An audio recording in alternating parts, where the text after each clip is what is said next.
Bismillahirrahmanirrahim. Assalamualaikum warahmatullahi wabarakatuh. Perkenalkan, nama saya Aldania dari kelas MBS 5C. Nah, di sini saya akan menjelaskan berbagai materi terkait mata kuliah Culture and Social Network. Nah, yang pertama itu ada tahap awal perkembangan media sosial.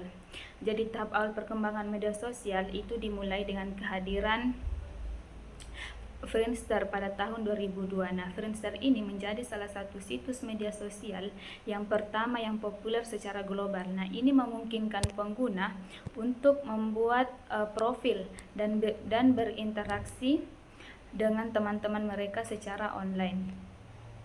Nah, setelah Friendster, maka muncul juga MySpace pada tahun 2003 yang membawa inovasi dengan memberi kebebasan lebih kepada pengguna untuk mengkustomisasi halaman profil mereka. Nah, kemudian Facebook.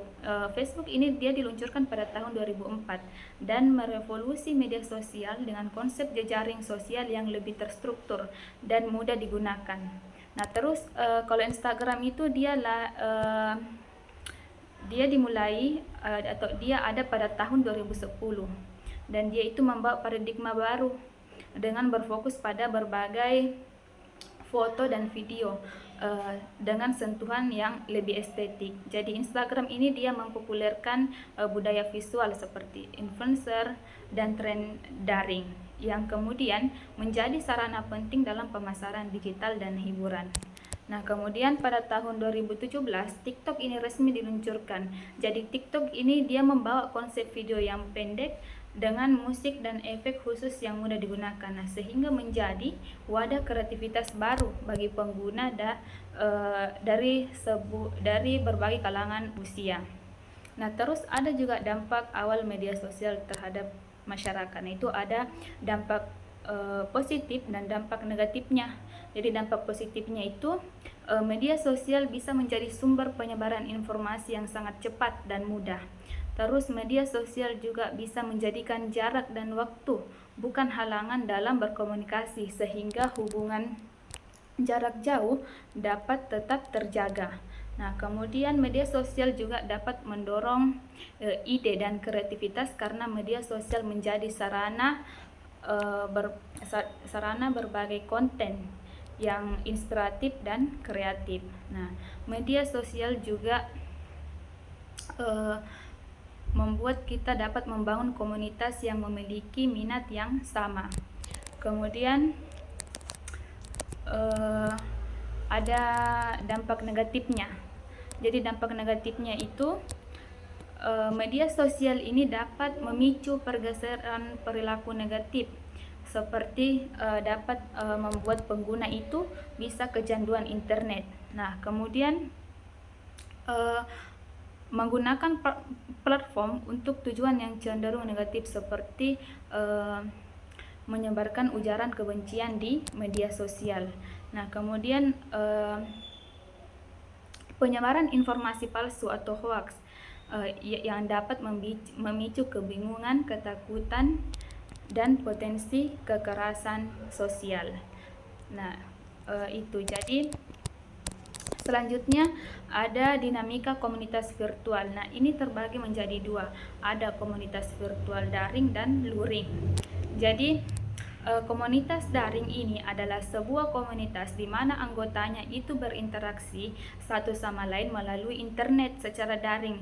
Jadi anggota komunitas daring ini biasanya dia memiliki minat atau tujuan yang sama dan berkomunikasi serta berkolaborasi melalui media digital seperti forum, media sosial, aplikasi pesan seperti WhatsApp atau platform online lainnya. Nah, kalau komunitas luring ini adalah komunitas yang berinteraksi dan beraktivitas secara langsung atau tatap muka dalam ruang fisik yang sama tanpa menggunakan jaringan internet atau media elektronik sebagai perantara utama. Jadi komunitas luring ini dia itu kontak fisik, dia menggunakan ruang dan waktu.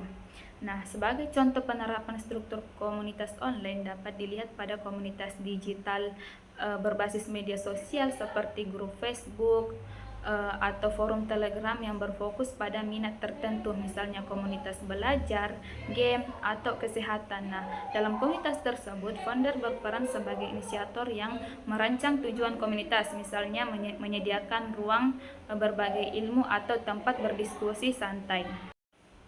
Selanjutnya ada ekonomi digital dan budaya konsumsi.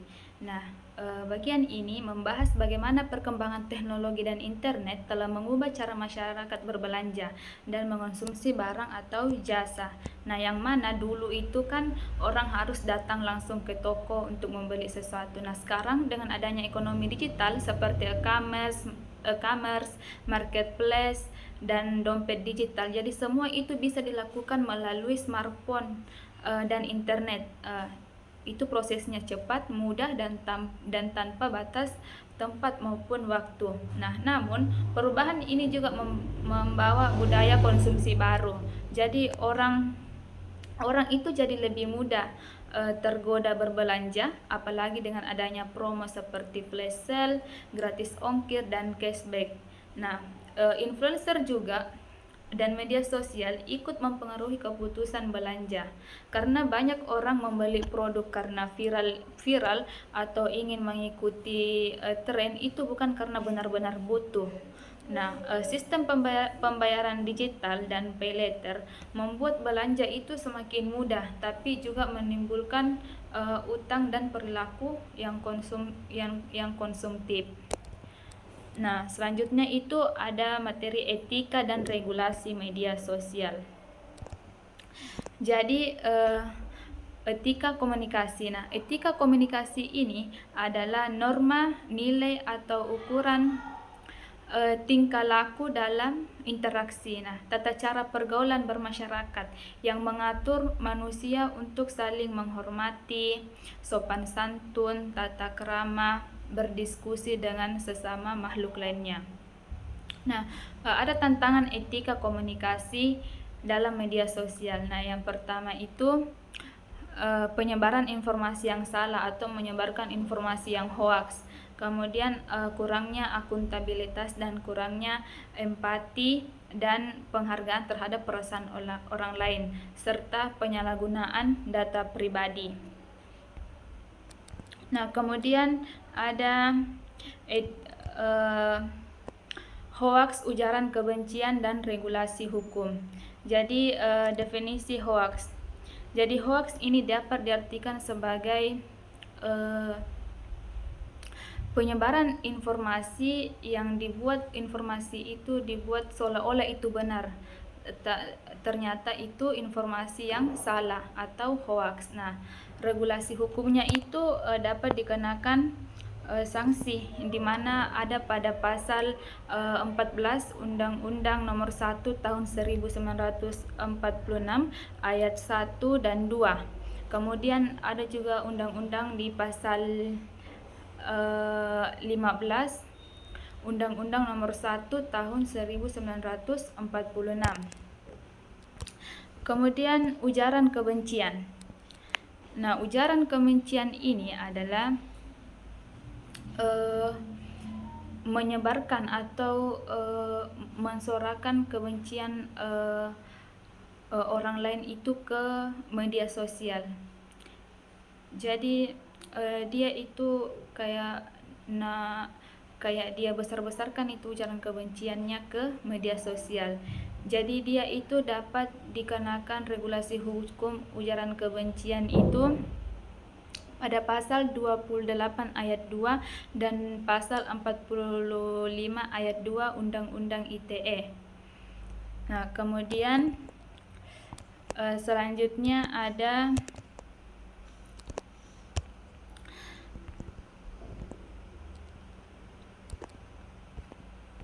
keamanan literasi digital dan keamanan cyber.